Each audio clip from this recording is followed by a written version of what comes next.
It seems almost unbelievable that the person who was involved in killing the children in Southport, or um, the only thing we knew about him at the time was that he was an actor who'd been in a show in the Shaftesbury Avenue Theatre in London, I think, um, and he was 18 years old. But now we discover that he's been making the poison ricin, and he also had an Al-Qaeda manual. So basically, he was an out-and-out terrorist.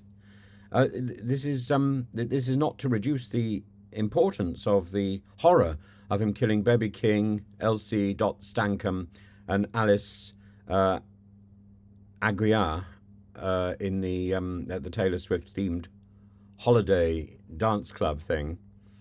But he's also accused of 10 attempted murders and the possession of a knife. And so he was at the Crown Court.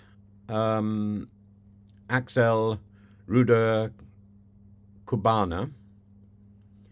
and I find the idea that he was involved in manufacturing a biological weapon almost unbelievable.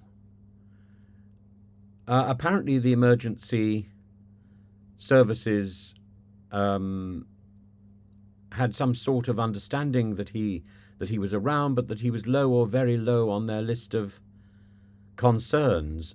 But somebody who is manufacturing ricin, somebody who uh, this strikes me as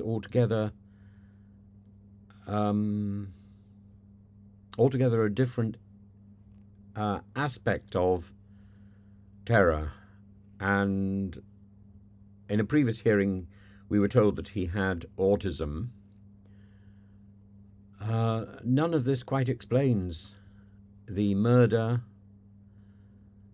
the profound shock of the experience, and of course, none of this explains the way that the story was then catapulted into another dimension by people on social media suggesting that Axel was an illegal migrant, and that the police were keeping things from the public. This was not the case.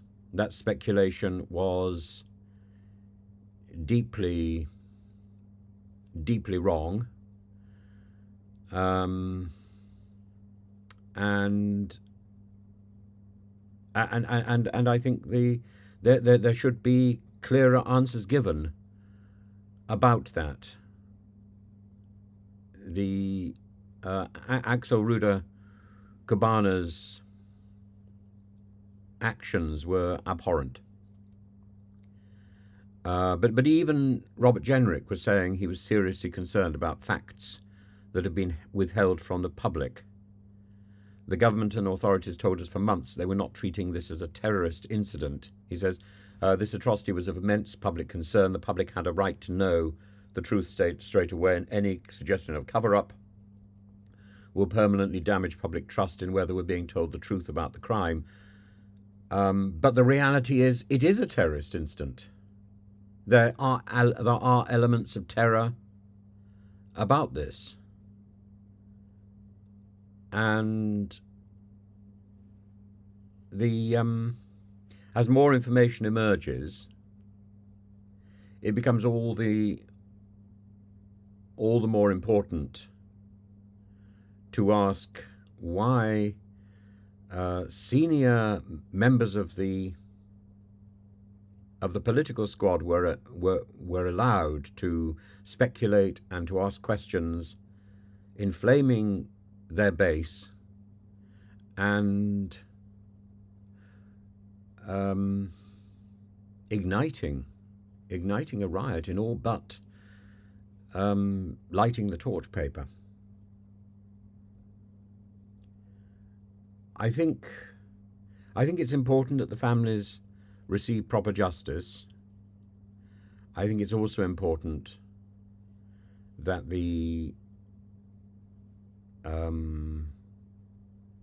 that the riot is put in proper context. The riots are put in proper context, and a proper investigation is conducted to ascertain how they began, how they were encouraged, and whether the police did enough to silence the speculation, or indeed to stop that speculation.